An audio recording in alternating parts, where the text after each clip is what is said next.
Hello everybody, and welcome back to Great Woman History. Today I will be discussing Madame de Pompadour.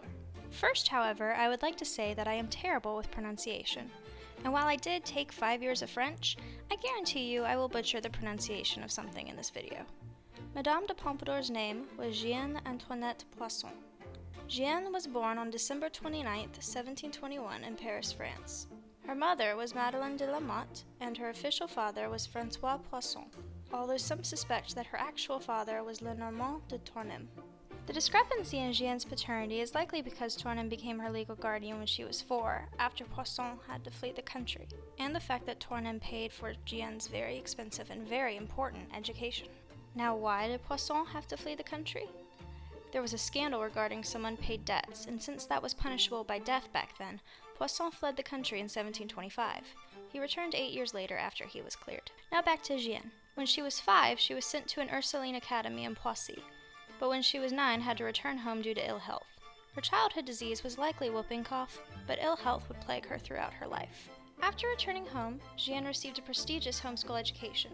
She learned to dance, draw, paint, emboss, and act. It is quite clear that she was being groomed for something. But what? Well, when Jeanne was 9 years old, a fortune teller told Jeanne that one day she would have the heart of a king. It would seem that the adults in her life not only believed the prophecy, but made sure it could be achieved. In 1741, Jeanne married Charles Guillaume Lenormand d'Etoile, the nephew of Tournem. The couple would have 2 children, however neither would survive to adulthood. Tournem also named Charles to be his sole heir, so the couple was doing well financially. For the next few years, Jeanne would be a prominent part of the salon culture of the Enlightenment.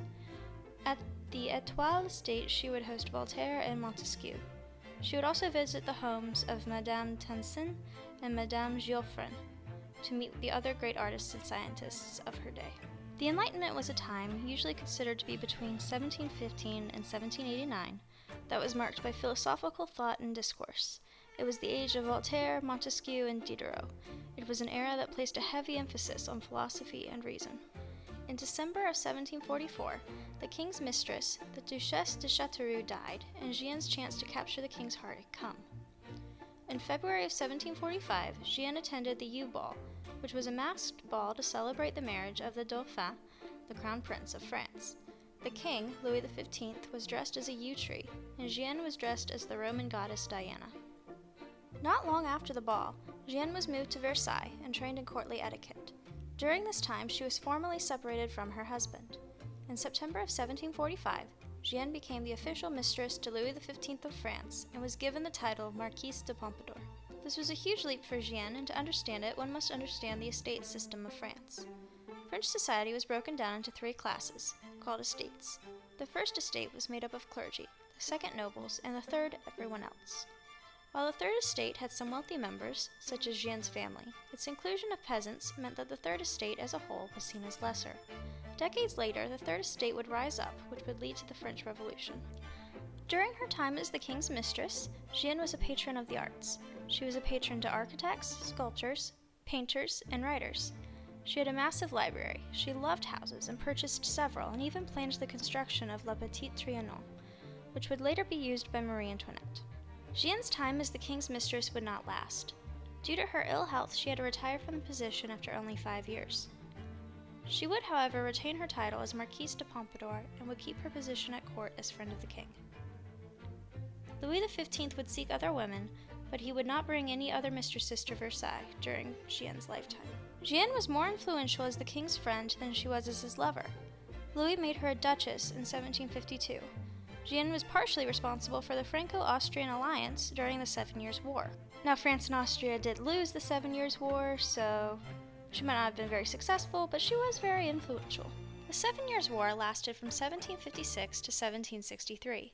In the United States, the 7 Years' War is known as the French and Indian War. During the war, France, Austria, Russia, and Spain fought against Great Britain and Prussia.